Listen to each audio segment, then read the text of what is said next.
Okay. All right, Beseda. So to echo what Tzvi said, thank you very much to Tzvi Shiloni for joining us. Tzvi Shiloni, Rabbi Tzvi Shiloni, has been guiding many J-Roots journeys and is a wonderful, wonderful educator. And what we have been doing tonight in terms of this entrance into the second module of Germany and the rise of Nazism, as we saw from Yitzhak there, like a demonstration of seeing practically how with a group of students of various levels that you can sort of change and modulate as is necessary to sort of give that introduction to the Holocaust.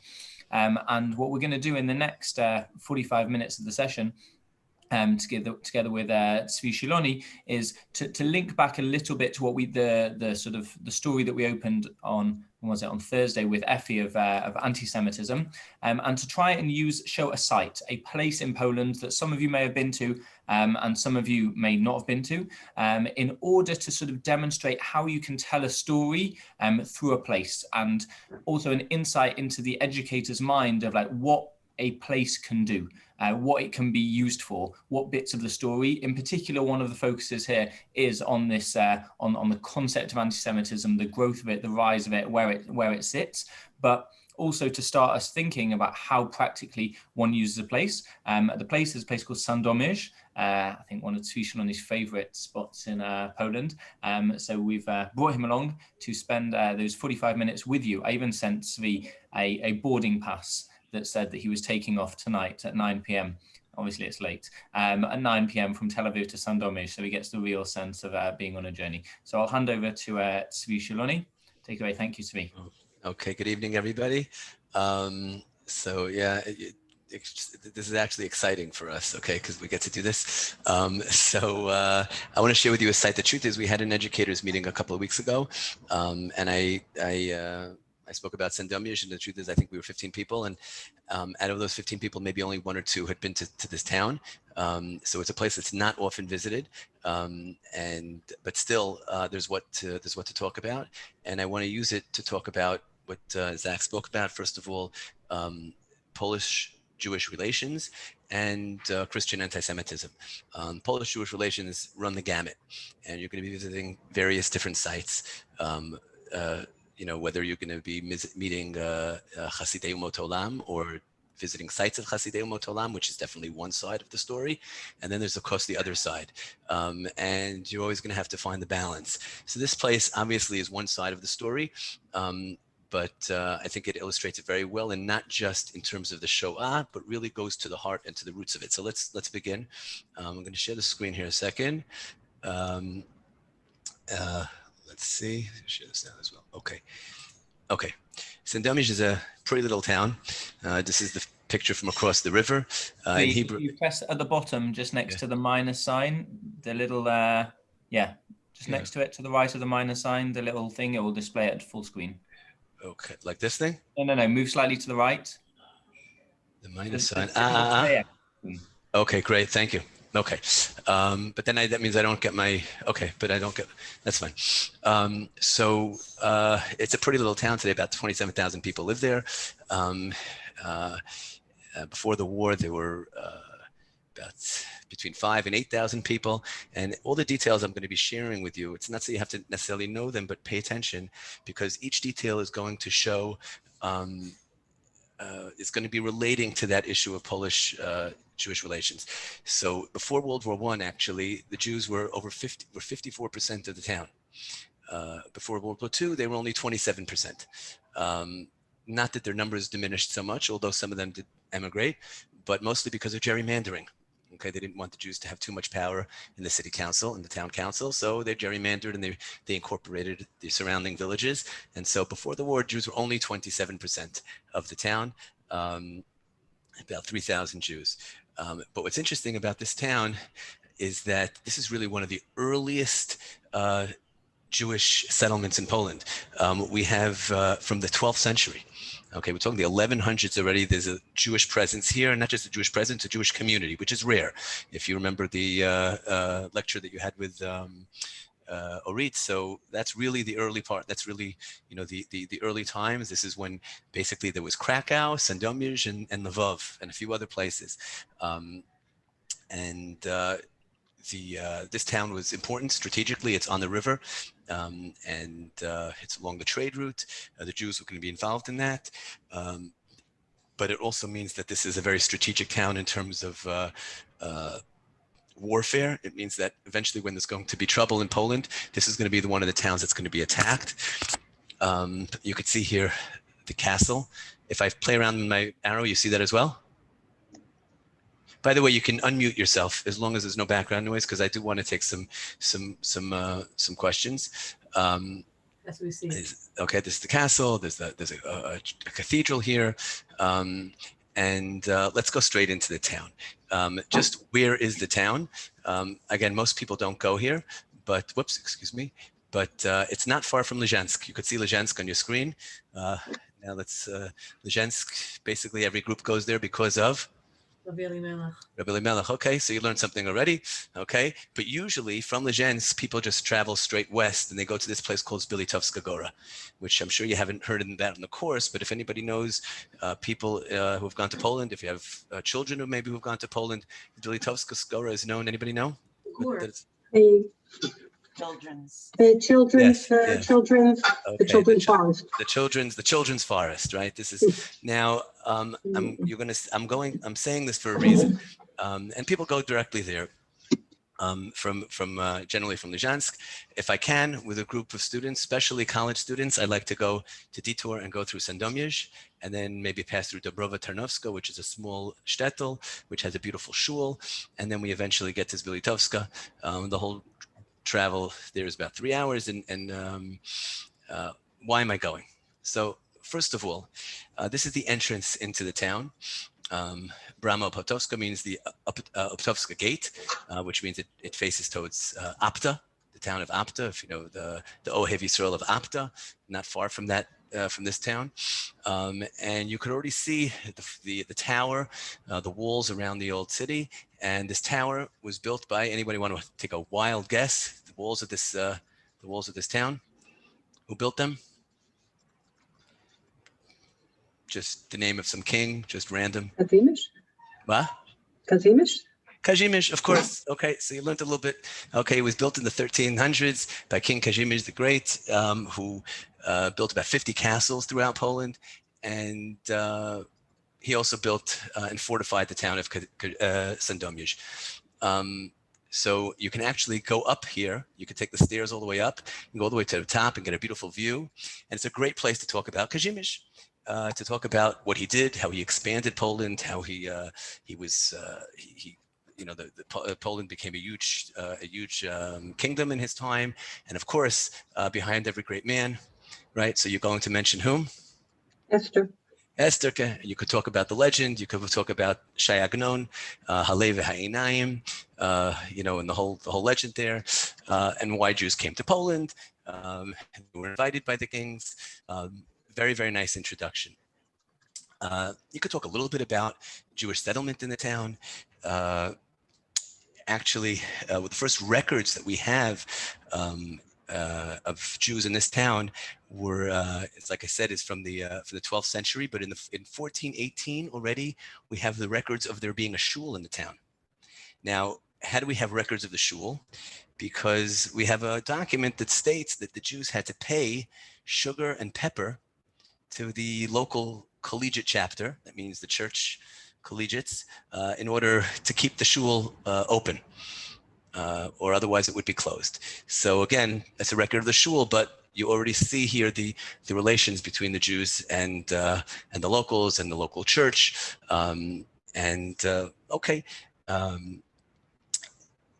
We have records of Jews in the 1600s after the Swedish invasion.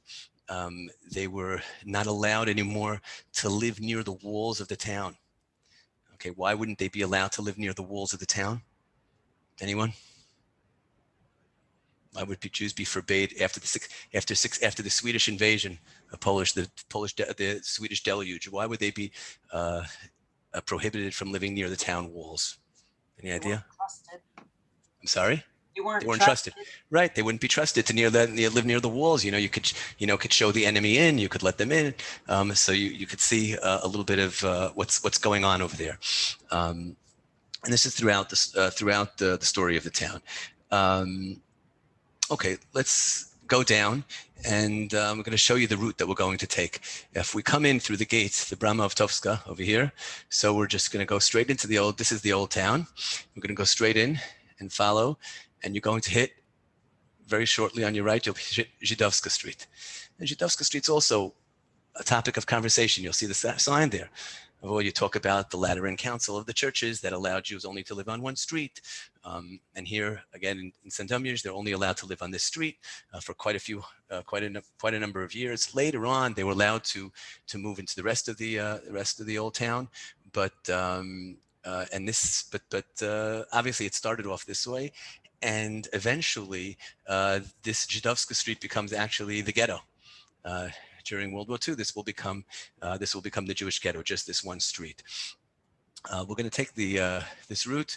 We're going to maybe pass the shul, go into the Rinek, the town square, and then a couple of other places, Jan Lugosh's house, and the Sandomierz Cathedral. That'll be our route. Okay, the first stop on Żydowska Street is the shul. Now, it's interesting. There's just the story of the shul. The oldest shul in Sandomierz was built in 1255. According to one of the legends, Esterka eventually financed the refurbishing of the shul in the 14th century. Again, another point of that can be made. But in 1656, the king gave all of the Jewish property. Again, 1656 this is after already the Golden Age. This is like in the decline of the Golden Age. In 1656, the king gave all of the Jewish property and the shul to the town authorities. So the Jews had to give up their shul. In 1658, a couple of years later, they were allowed to rebuild it. In 1686, it was burned by a fire. In 1712, the king demanded that the shul be turned into a church. It actually never happened, but because of a blood libel that was going on in town, they demanded to give over the shul. It never really happened, but eventually in 1758, the shul was burnt down. And then it was rebuilt, and what survives today is the building from 1758.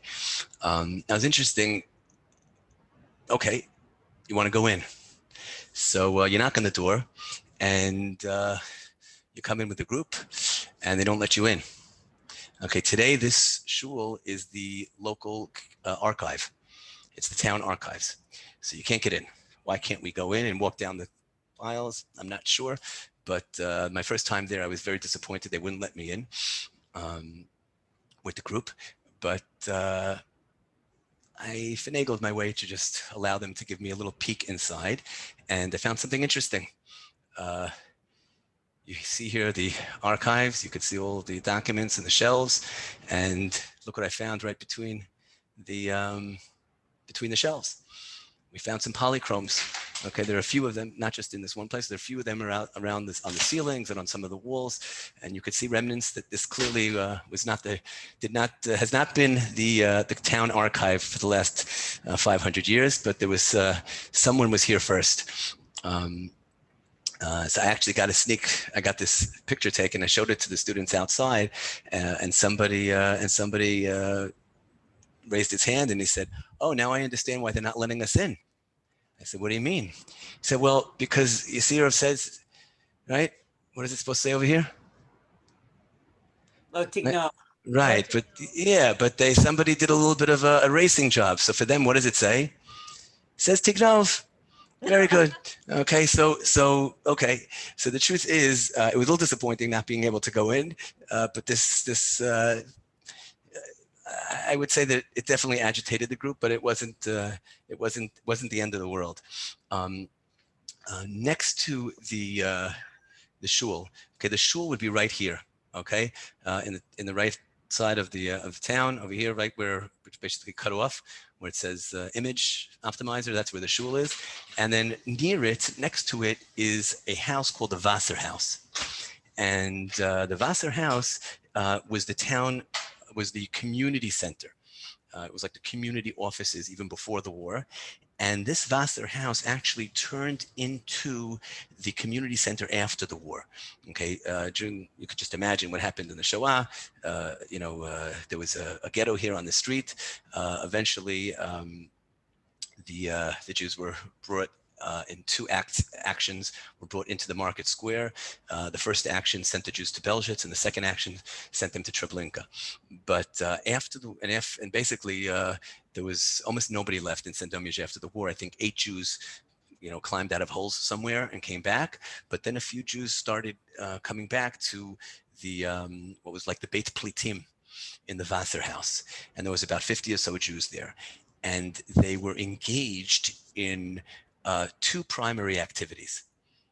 Okay, there's 50 Jews. What would you imagine would be their primary concern after the war? What do you think?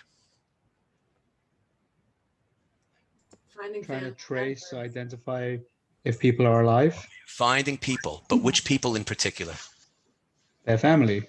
Family, but what?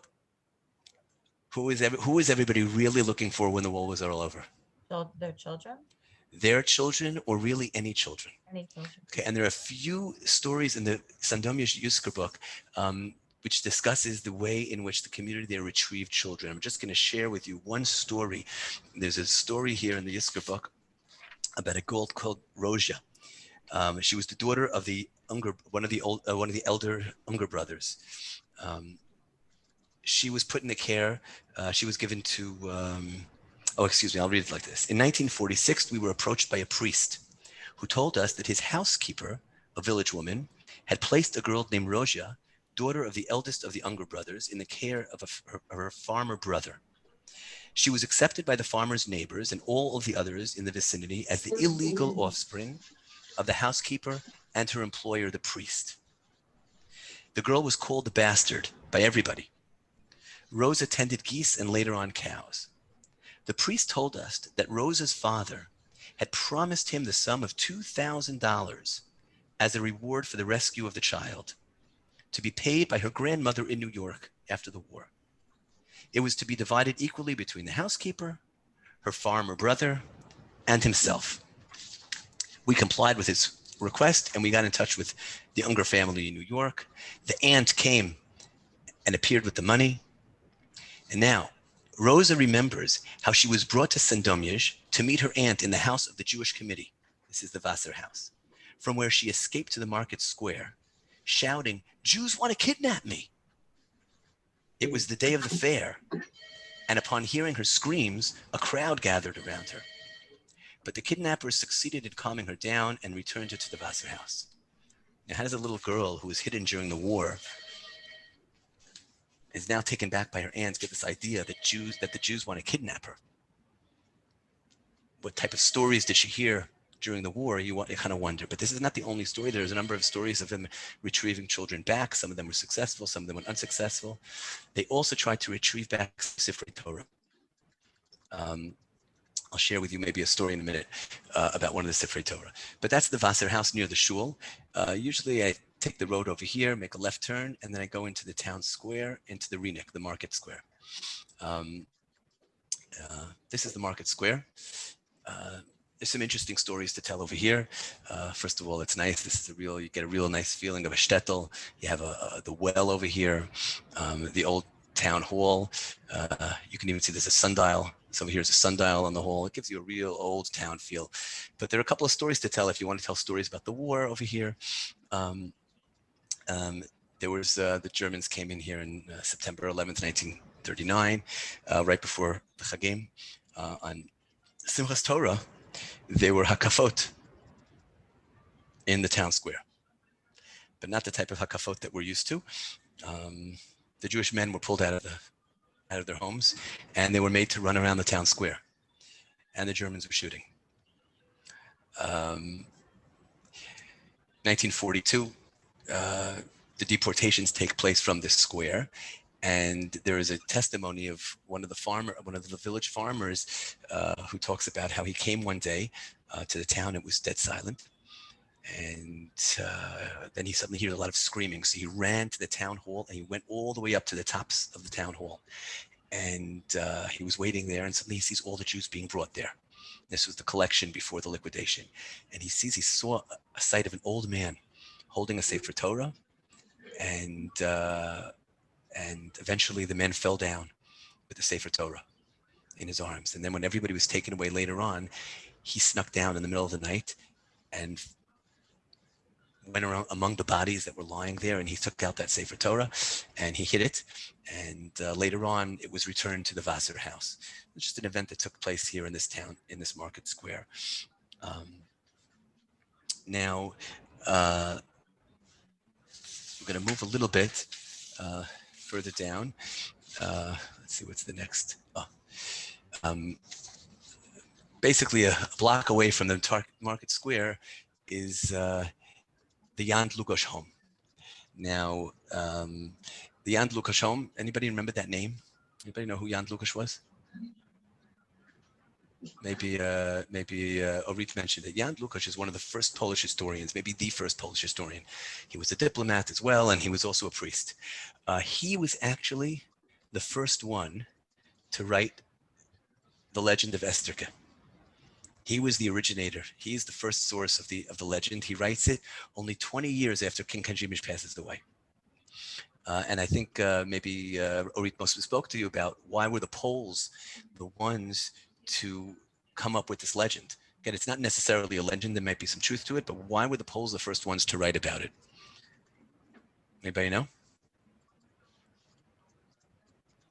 Because they had to explain why the king was so pro-Jewish. Right. Okay, so this was really to undermine the king's attitudes being so pro-Jewish. The legend appears in Jewish sources only 200 years later. So there's a home that he actually built. He never lived there, but it's a house that he built right near the market square, and that's a good place to talk about Polish-Jewish relations and their relations with the church, and the relations with their business relations, and how the Poles saw them as being intermediaries, messengers of the king, protected by the king, messengers and intermediaries, representatives of the nobility. That's a place to talk about. Okay, but so far we really haven't seen anything. So now we have to come to the last stop, which is really this place over here, the Sandomierz Cathedral. Now, this is a church, it's an active church, and actually we can go in. But as Orthodox Jews, probably most of us would not want to go in, and I don't go in. But there is something inside that I do want to show you. What I usually do is I'll take a group into the entrance of the cathedral, to this little room over here in the entrance that's before the main room, and I will usually play the following video for the students, and maybe pay careful attention to this video and to the photographs in it. Hope the sound works. Please, if the sound is not working, Zach, let me know. Whoops.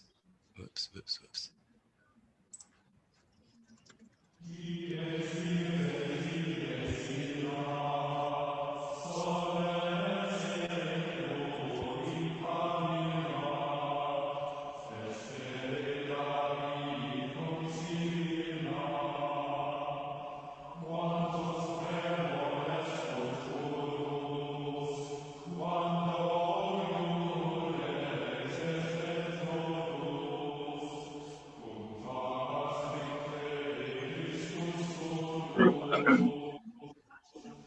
Tuam iurum sagem somnum, perpetuum transgressiorum. Vocetem omne pesantes totum. Nos purgemites natura,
Okay, I'll pause here for a second.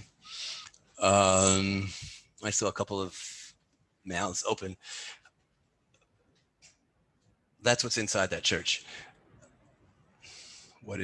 Just to make sure that everybody understood what we were looking at. What did you see there? Blood libel. What? Blood libels. Okay. But actually, you didn't see the blood libel part. You saw the ritual murder part. Right. Okay, that's ritual murder. Okay, that's what we do before Pesach. I'll just go back for a second.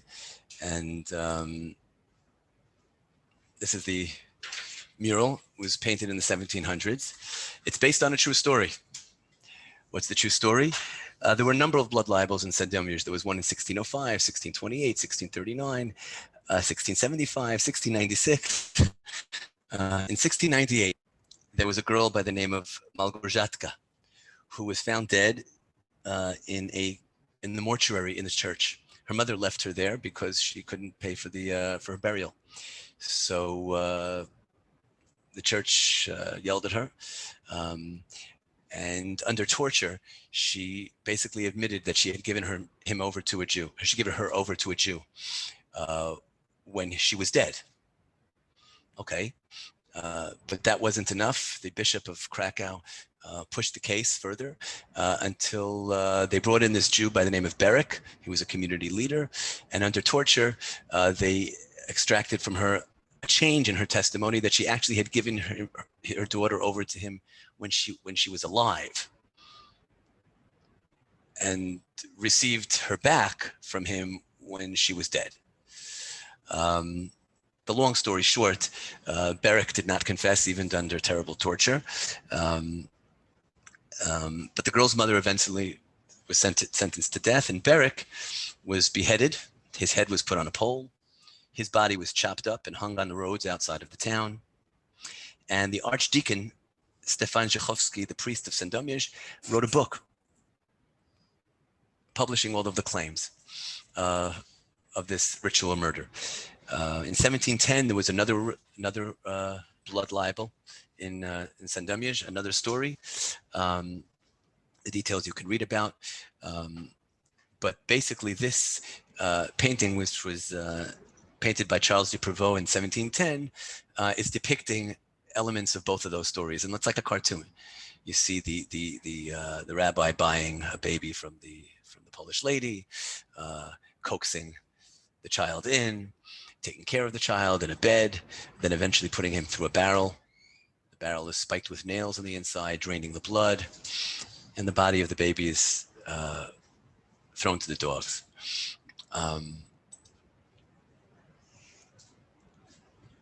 Why do I think this place is so important? Because Wait, I'm sorry. Was Yeah. there a repercussion for the community, the Jewish community, after these blood libels? the community was exiled at one point. They had to eventually pay their way to get back. And it's not the only place that this happened. But what's shocking is that this mural is still hanging. It's 2020 and it's still hanging in the church. Yeah. Also in Poznan. Sorry. Yeah. I'm sorry, Sarah. What? I was just gonna say that it's like, it's so mind-boggling that in so many churches, like the summer, I don't know, last summer, the summer before, we were in Colmar and in Strasbourg in France, and I forgot the name of when they have the pig that depicts Jews sucking from the pig in front of the door, like the door, and that they outweigh like not taking it down versus I don't know what the other shikul is against it, right? Yeah. Same things. Perpetuation, basically, of. There are over 100,000 visitors that visit this cathedral every year. Wow. Now, in my opinion, it's important because when we're going to talk about the Shoah eventually, where is all of the seeds of all of that? And again, this is not to pour everything down on the church, but it's something I think that people need to know, and I'll tell you why. My first group of students that I took there a number of years ago, when they saw the video, they were like, "What is this?" One kid said, "Oh, I think it's a blood libel," and everybody said, "What's that?" Your average American university student, I'm talking about secular Jewish student, does not even know. He's never heard. This is like something that we grow up with. I think every third grader in a Jewish home, in a frum home, knows what, but they don't even know. My daughter was with me once with a group that I took here, and she said to me, interesting, she said, they don't even know what a blood libel is. They're living through a blood libel. These kids are on college campuses, and they live blood libels every day. The anti-Israel propaganda that goes on. I mean, just, okay, these are outdated cartoons.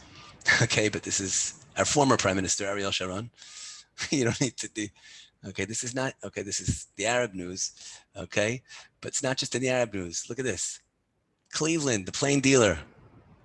Thou shalt not kill, kidnap, and torture children. Brazil. Okay, Al Hayat. Russia. Okay, what do you expect? Again, Brazil, Israeli war crimes ahead. Spain. And how about the Brits over there? I don't know anything about the Guardian, but I don't know. So this is not, this isn't over. I mean, if you want, this is an opportunity to talk about the history of blood libels, starting in England, Simon of Trent, the exile of of Jews from England. They were exiled for hundreds of years. Jews weren't allowed to live in England. The blood libels that took place around the Spanish Inquisition period. Russia, there was a blood libel in Messina, New York, in the 1900s. The Kishinev pogrom, the Bayless trial. I mean, again, I don't have to. I'm not going into detail because you could Google this and you could do your own research if you want to get into this. But I think it's important. I remember the first time I went in, Tzvi told me that, I don't know, J-Roots doesn't take Jewish groups into churches. That's not our minhag. I got a heter from my Rav to go in. I don't go in, but I do it with the video. And I'll just tell you very simply why. I mean, these kids go to church. They go to churches not necessarily to visit as tourists, but they go because they're boyfriends and girlfriends. Some of them go to church. And I think there's a concept of Chalel Shabbat Achat Al Manach Shishmor Shabbatot Harbeh. Hopefully, maybe if they go into something like this and they learn a little bit, it's not really about pouring wrath on the church, but it's, I think, really about recognizing that, a lot of these students have this concept of like, okay, I'm Jewish, they're Christians, I have my religion, they have theirs. We respect each other, but, it's not the same. Okay, our religion is a pursuit of truth, and without saying it, but everything they believe in is based on total falsehood and malicious falsehood. And that's something that I think maybe, again, you have to be very delicate in the way you say it, but I think this is a way to open this topic up with students. I have a question. Yeah, sure. Yeah. I'm hearing two sides of the same issue. I'm hearing there's a policy not to go into the churches, and I'm hearing there's a reason you want to go into the churches. Personally, I have no problem going into a church, and for the purpose of education and for the purpose of taking tourists, taking students, taking whoever it is that might be with me or myself, just for the experience of looking at these pictures. It's one thing to hear about them. It's another thing to stand before them and understand something that's been there for over 2 centuries. And this is what people, as they prayed to their God, experienced in their surroundings. So I'm not sure. I'm hearing two sides. You have to see both sides. You have to. There is two sides. Again, if you go. In general, the purpose of going is, like you said, for this purpose, to really understand who we are, who they are, and again, not to turn the world into a we, us, and them, but of course not. But a little bit to gain perspective. I think when you talk about, you try to explain to students, centuries of anti-Semitism. I mean, here's an example of something that encouraged it You know, But I'm gonna get even stronger in 1 minute. I just want to take Shoshana's question. I'm gonna make your point is gonna get stronger even in 1 second. Shoshana, you had a question? Just a comment, just to add onto what you were saying. Also, there does in 2020 there is this idea that the image of the church is of like Mother Teresa, these days. So like I had someone say to me in the museum in the middle of like the Warsaw Ghetto Gallery, what was the church doing to help the people in the Warsaw Ghetto to, overcome the starvation? And I kind of looked at her like, the church was like part of the problem, not part of the solution. And, Right. Individuals were part of the solution. For sure. But like the idea of right. That this is coming from, not warm and fuzzy, Vatican II. It's coming from, the. Right. I just want to share now. I want to make this now. I think these are, as educators, you should know this. This is also something that's that can be very central to a discussion. In 1989, there was a big dispute about this this painting. There was movements to maybe take it down. It should be that. Finally, in 2006, it was actually covered for a while. It was covered with a curtain, and there's a big picture of Pope John Paul in front of it. But in 2014, they took down the curtain. It was the Day of Judaism, and they took down the curtain and they revealed the painting, but they did put a plaque on the painting, and I want to discuss that with you, and I'm going to finish with that for just a couple of minutes. I want to discuss the painting. This is the plaque next to the painting. Anybody want to read it? You gonna volunteer? I'll read it. Okay, go. The painting shows an alleged ritual murder, which was to be conducted by the Jews in Sandomierz in order to add blood of a Christian child to matzah used during Passover. This incident is false in the light of historical facts, and what is more, it could have never occurred because Judaism's doctrinal principles forbid consuming blood. Jews were often persecuted and murdered due to such accusations, as it happened in Sandomierz. Since 13th century, popes forbid disseminating such false accusations and defend Jews from them.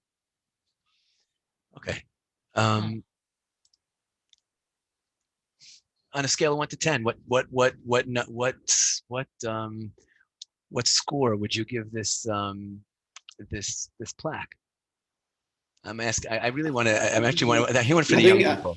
I'd give it a 5. Okay. If I would hear from the young people, what would you say? Maya, what? Could you put it back up? I'm sorry. I want to put it back up. Sure. Yeah. Okay. Give it a kitty plaster for when Okay. someone gets a boo-boo. Well, listen, they're saying it's false. It's it couldn't be true. Why is everybody giving it just a 5?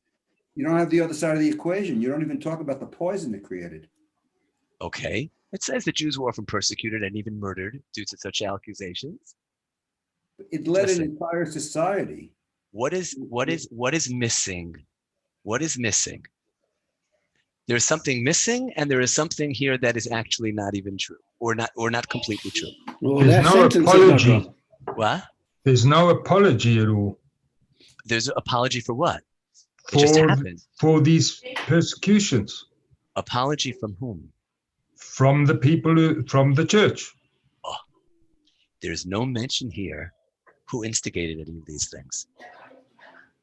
No mention at all. It says that the popes forbid disseminating such false accusations. Okay. Well, I'm not so sure about that. So. Okay, so the truth is, yes, Pope Innocent IV in 1247 did say that certain clergy, princes, nobles, and lords of your cities have falsely devised certain plans against the Jews, unjustly depriving them of their property and appropriating it for themselves.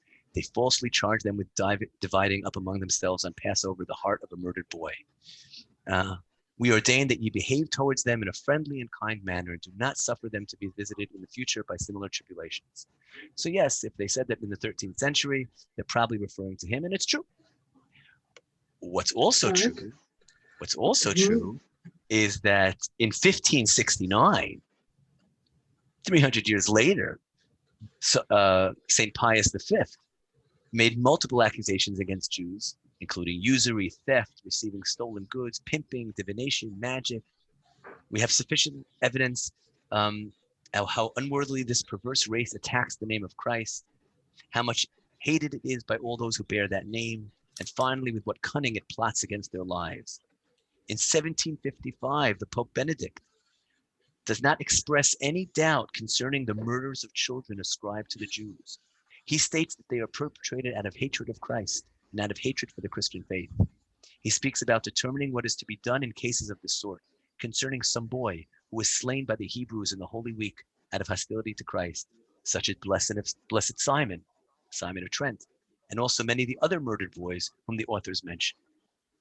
So well after that statement by Pope Pius IV, Pope Innocent IV, many popes actually supported these blood libel stories and instigated them. Simon of Trent was canonized well after the statement by Pope Innocent IV. So it definitely leaves out. It firstly tells an untruth that yes, the church did not fully what do you say? Negate these claims, whatever you want to call them, and it also leaves out, and even more importantly, who was the one that was propagating them, and that's important because I think the question that you can ask your students is, why did they leave that out? And I think we all realize that what it would mean for the church to come to an admission of not only of what they did, but who they really are. And again, I know this is very, very hard, and you can be very, very careful of how you say this to students. But if you could somehow drop these things in a small way, then it's useful. Now, I'm just going to tell you, Sandomierz is a place, again, that most people do not go to. You know, if you a group of maybe 1 in 100 groups will go there. But even though, like you said, there's not much to see, and the places you want to go into, you can't go into, and the place that you can go into, you may not want to go into, and et cetera, et cetera. But there's a lot of space there to tell the story. And again, not just about blood libels, but all the way back from Jews coming into Poland, the good side, the complicated side, the ups and downs, the challenges that they had throughout the story, throughout the years, economically, religiously, and how that all played together. And finally, you have this highlight over here. I hope a little bit this helped, a little bit to see how you can guide in a place. But also just to see, just to put together a couple of things that you've learned before, and maybe contextualize them a little bit. Okay, I'll take some more questions. Yes, Shoshana. What do you do with a group in these days when you see those kinds of things and it stirs up the anger and the frustration?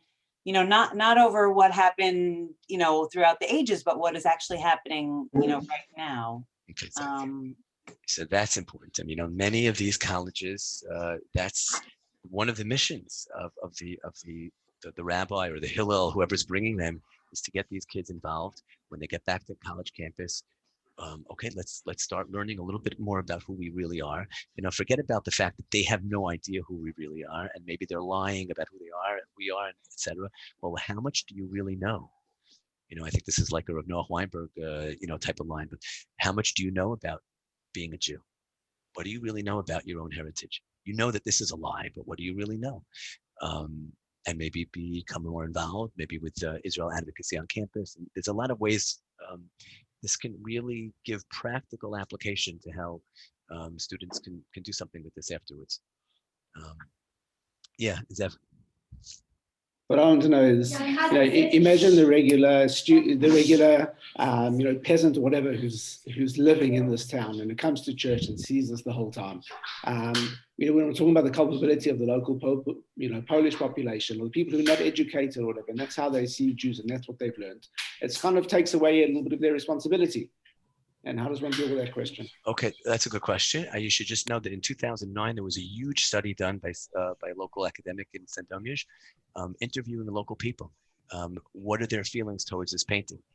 And a very, very large percentage said, basically, if it's on the church wall, there's got to be some truth to it. So I didn't exactly answer your question, but I did say that yes, they actually believe it. So yes, are they less culpable? I don't know. I don't know. Somebody's culpable. You got to throw the, everybody's got to pass the hot potato. But I have a follow-up. I have a follow-up to Zev's question. Yeah.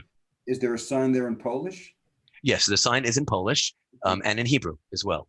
The sign isn't very large, but it's definitely something that you would read when you would see it. But again, what are the Polish people reading? Oh, the church was saying that this was all along, this is no good. No mention that the church propagated this. The popes were saying it wasn't true. Oh my gosh, those dumb people, like years ago. Wow. Or maybe, I don't know. What are they thinking? It's yeah, until things get clarified, it's not like, and by the, yeah, okay. Lara. I just mentioned before also Poznan because, but Poznan, however you say it, by accident once I was doing some research. I ended up doing some research on it and on host desecration, and because there's a host desecration play that exists about the Jews. It's called the Croxton host desecration play, and it's what's really shocking there is that it isn't in only one building in Poznan. It's also in the church, and the church tells the story of a host desecration, and then you can go to visit the actual place where the Jews tried to stab the host, and that's another sacred site. And then there's a third sacred site. So people go on a kind of pilgrimage around the town from what's depicted on the walls of the church to this other site and to a third like cathedral where underneath like the bema thing in the middle is like a statue of the Jews again desecrating the host. And there was some kind of debate about restoring the church, and the community paid to have it restored only within the last 70 years. Yeah. I don't know if you followed in the video, but there's two churches here in Sandomierz. There's the big cathedral, and then there's down this road. There's a small church which has these very crude and really amateur paintings, but very graphic. But of a real host, of an actual story. That one, right, was an actual one specific story. Each one of those paintings was a different host. Was a whole different bloodline. Yeah, there was two major ones that I spoke about. So what does that? So what blame does that place on contemporary society? You're right. I mean, what is the church going to do? Excuse me. If the church goes ahead and tells the truth, they're going to have to close their bags. They're going to have to pack their bags. And that's something, again, I'm not, unless I'm a rabbi, and it's true. And I sit next to Tzvi in shul, and I'm an Avat Zion, and we're very, very nice and friendly, everybody. But I'm a little strong when it comes to these things, at least inside. I mean, this whole thing exposes everything that they stand for is based on not just narishkeit, but falsehood and sinister false. I mean, it's. I think that it's true. It might make somebody's blood boil, but I think these young people have to start thinking about those things, because there's nothing wrong with doing business with them. There's nothing wrong with going to college with them. But and again, it's not that the person next to you believes this, but don't think that your religion is just another religion out there. But I'm sorry to interrupt you again. With what Shoshana said, right, about this very modern perception of Christianity today versus what Christianity was. And I'm speaking from many, many, many family members on my husband's side, all of whom are intermarried and have boyfriends and girlfriends who are not Jewish. And they feel like, the past is the past and everything is different now. Christmas isn't about, the birth of the Messiah, really. It's just about giving presents and loving each other. That's fine. But what about all of those what about the anti-Israel propaganda that's going on? And what's scary about those cartoons that I showed you is that in a cartoon, you could actually paint whatever you want because it's just a cartoon. So you could do whatever you want. And this is what's going all over the internet. And what is the Christian world, getting up and saying in the face of of what Israel is going through today? Again, I'm not saying what to do with this, but to say that everybody today is different, yeah, everybody's different, but the seeds of that are the roots are still there. Yeah, David. Yeah, We're hey, going to take Tzvi. one last question, Last one. okay? Hold on, can I just going to interrupt you a second, David? We're going to take one last question because, of course, what people have brought up now is a whole bee's nest that's been opened. Yeah. It's a very important question and a very important discussion that we'll be having later on in the course about what you do with different things. So, David, if it's connected to that, I don't know whether it is or is it connected to the fact of what's being mentioned? No, it's definitely connected to this whole idea of the church I'm going to ask and you these to hold pictures. it because it's a very charged discussion that shouldn't be over in 5 minutes. Rushed, like because I know that it's late and people want to finish. Well, not to delve into it then, just a quick question then. Like, we just did a tour of this city in Poland that most likely we're not going to visit, and I found it fascinating. I found it 1 in 100 times. Okay, it's not 1 in 100. It was amazing. Let me explain just one thing. It's not that it's just Tzvi goes there. Whoever wants to go there on a Jewish trip can go there. Right. Okay. And there are a number of guides that do it and educators that do that have been there, and I've been there myself a number of times with groups. So you can go there. It's not an issue here. Awesome. So I thoroughly enjoyed it. It was amazing. I can't wait to go there. So are these paintings that you have in that church, are they like in every church across Poland? Like wherever we go, we're going to find a church that has something like that? No.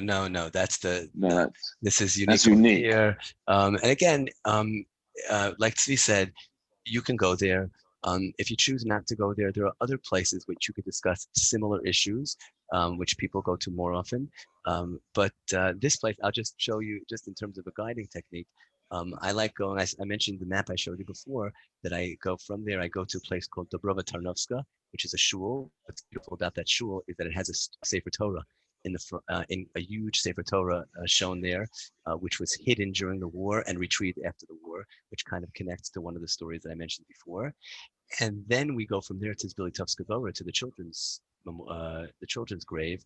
And I don't want to be very, but you can imagine after having been in Sandomierz, starting the day off there and ending up in Semitism, and then somebody raises their hand and says, well, who was killing whose children? So, that's why I set it up. But there's many, many ways, David, you should just know in general, there's many ways of setting things up. Like she said, some people, everybody chooses things that speak to them or things that they think that they can use to give over a lot. All right, guys, thank you very much. Before Zach wraps up, I just want to say one word. Number one, shkirsi. Okay, that's the biggest thing.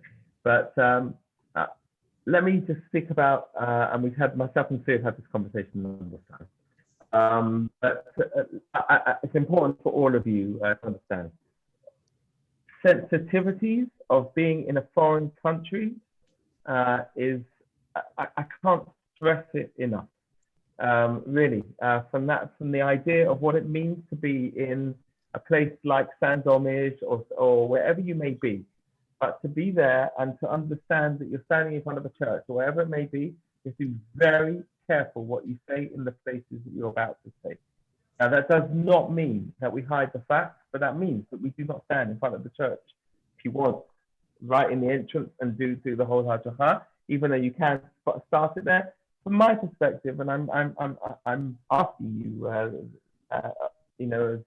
somebody who's sort of a co-founder, and we're very careful with the people that we're dealing with. I'm not worried about saying things on a bus when I have a Polish pilot there. Okay, those Polish pilots know exactly who we are, what we stand for. But when we're talking about a whole group of people, number one, you've got the responsibility of the security of your group as well. Okay. Number 2 is this.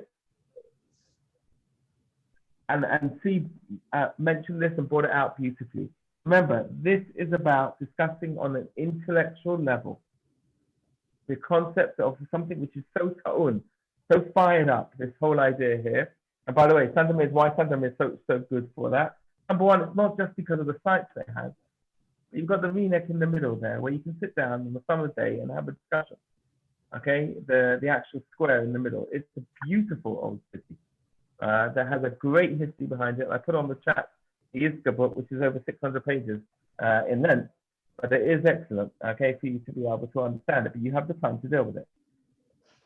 But in general, when we deal with things through Jerut Hashkafa, you won't find our groups, and it's not because of the fact that we won't let it happen, but we're not there like the Ministry of Education to walk through, and I say this, and I say this as a negative, and I don't usually say things as a negative, but I say it's a negative, to walk through a town like Warsaw, or like Lodz, or like Sandomierz, and as we get off the bus, we pick up Israeli flags on poles and walk through the town.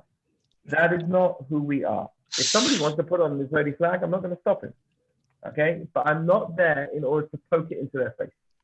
I'm there to bring out the point, to be able to educate in a rational manner, to be able to make sure that at the end of the day, we get to our objectives. And part of our objectives is, as we mentioned very clearly, that concept of how important and how yakar, I'm trying to think of the word, precious, okay, it is to be a Jew. It is to be a Jew. And that's part of what we need to think about every step of the way. Sensitivities, how am I giving over the messages? Really important. Who's standing in front of you? But more importantly is for you to understand it's true. These people are standing in front of me, and therefore I shouldn't say something. I'm talking about the group that's standing in front of you. You have a responsibility of educators to bring up those messages. And even if it may make people feel a little uncomfortable, in a rational way of explanation and discussion, you'll get to the mode that you need to be able to get to. But you've got to be very careful. You're treading on fire in many places. Be very careful with that. Because that's a whole other concept, a continuation of a conversation that we will have on Hadracha. But I want you to think about it in the back of your mind as you think about the lecture this evening with Sandomierz. That. For sure, I think this is the most sensitive place. Maybe 1 or 2 others. You gotta be very careful. All right, fantastic. Shkoyach Tzvi, thank you very much, and Tzvi. Just in terms of, I think that as a demonstration of how a site and a topic can sort of elevate people's thinking, I get the sense that sort of the people on the screen here, everyone's pushed by this. It motivates you to think on a higher plane. And if we're sort of analyzing our hadracha and analyzing the things that we do in Poland, taking people to a place where all of a sudden their thoughts are being really pushed and really labed what it is that people's identity is connected to and built on and built against, etc., etc. This is one of those places that can do that. And the idea today with Tzvi was to show how a site can be used for so many different things and how we can apply that as we go around Poland. And what we see is opening lots of boxes. Some of them that don't necessarily get closed, lots of open questions that we all have to deal with. So a big thank you to Tzvi and to Yitzchak today for like sort of a window into the world of Hadracha. Just a quick reminder that 31st of December, which is New Year's Eve, is the task number 2. We want to get it in by 31st of December so everyone can get absolutely wasted in those big New Year's parties that everyone's going to have. We will meet again on Thursday night, if no one has anywhere else to go, with Professor Gidon Greif, who's going to be starting our lectures, a couple of lectures. Okay. On the rise of Nazism and the Weimar Republic and the rise of Nazism. So that is then. Any questions? Great. Have a wonderful evening, everybody. Thank you very much. Thank you. Good night, everybody. Good night. Anyone wants to come